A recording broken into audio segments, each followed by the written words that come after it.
go. Sound is on. I will be checking Explore to make sure that the sound is actually on this time. But everything looks like it should be on. So, with these puppies, they are growing like weeds. They are 9 weeks old.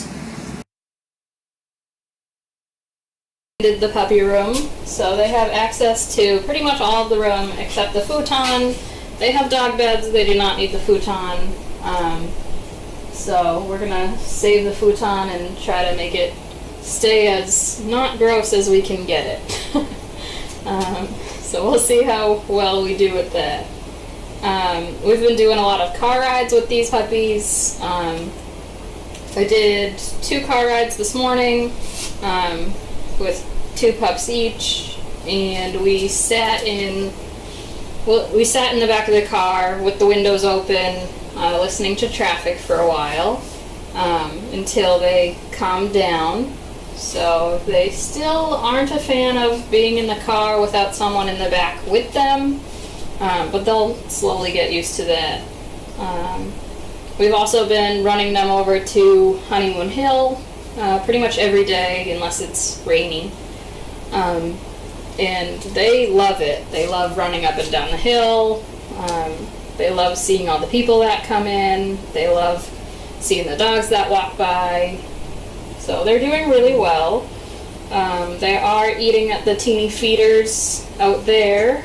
So that's good. The next step will be teaching them to wait in front of the feeders, but we're still a bit away from there.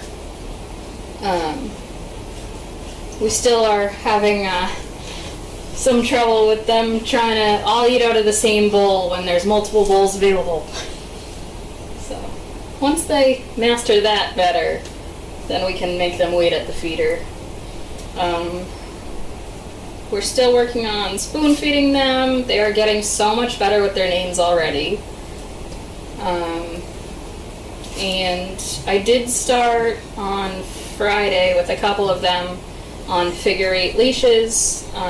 We just put it on them at first and let them walk around and go where they want at first while feeling the pressure of having a leash on them. So the dogs that I did that on didn't mind it at all. They were like, okay, this is interesting, and then they lost focus on that and focused on playing and whatever. The other pups that didn't have the leash on would definitely come over and be like, I'll save you, sis, and then would try to chew on the leash. But they'll get used to it. What else? I saw there was one question on Explore. What is the biggest challenge with training the dogs and the new pups? Are you only using the scary noise recordings with the pups, or are you also using those for adults? My dog has no issue with recorded thunder or fireworks, but becomes Velcro dog with the real thing. So with the recordings, we only have access to YouTube and stuff in here. So we're pretty much only doing that with the puppies. Our dogs don't really have any issue with pre-recorded stuff either.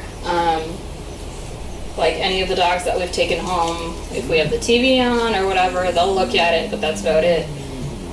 We always have the radios on, so they're not really sensitive to that. It's more of when you take them out into public where there's like sound and sight scary things, like a truck coming, it's big, it's loud, goes by quickly, so stuff like that.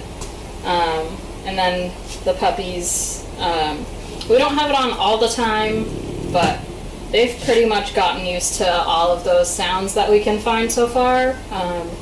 They don't care about the thunderstorms pre-recorded. They actually fall asleep better to it. I guess it's soothing to them now. Even the recorded fireworks thing, when it first goes on, they might like lift their heads and then they're like, oh, that's what it is, never mind. So with thunder and fireworks, we're not going to set off fireworks here, and also you can't have a thunderstorm on command. So they get used to it just being here. We are in like the suburbs, so I anticipate 4th of July weekend there will be fireworks going off, even though it's illegal in Massachusetts.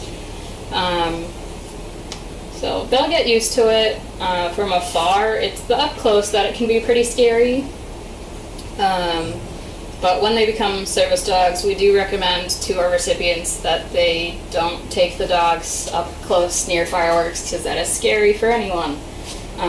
They're literally explosions. So if they do take a dog to see fireworks,